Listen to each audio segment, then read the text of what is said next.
I hope you never have need of these in your life for any reason, but in case you do, just wanted to give these a little bit of a shout out, kind of let you know what these do and how you can use them.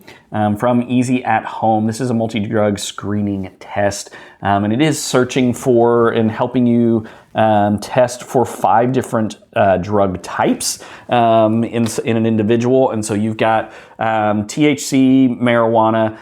You also are looking for benzodiazepines, benzos.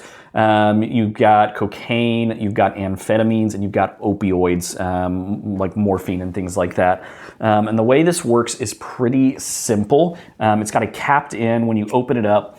And your 5 test strips. You need to take a urine collection, and when you do that, you can actually dip this in and let it sit for 10 seconds. After 10 seconds, it should have absorbed enough of the urine up into here to have a test, a viable test. And you need to make sure this is fully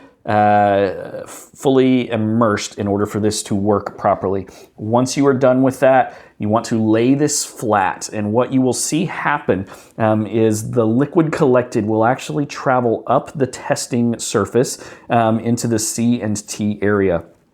And when you see a single C line, that means somebody has tested positive for one of those 5 drug classifications. If you see the T line, that means it is a negative test for one of those drug classifications. This test only takes about 5 minutes for results to appear, so it's a pretty quick and straightforward test. Now, one of the things that you need to be aware of is the kind of the half-life of some of these drugs, and there is instructions that come with these so that you know.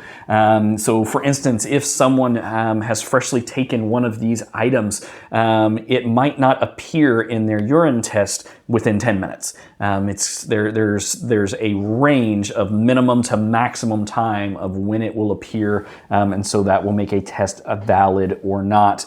I think if you're looking for a product like this, this is something you might want to consider to keep around just for an easy way to have an at-home simple drug screening test. Check it out. It's by Easy at Home.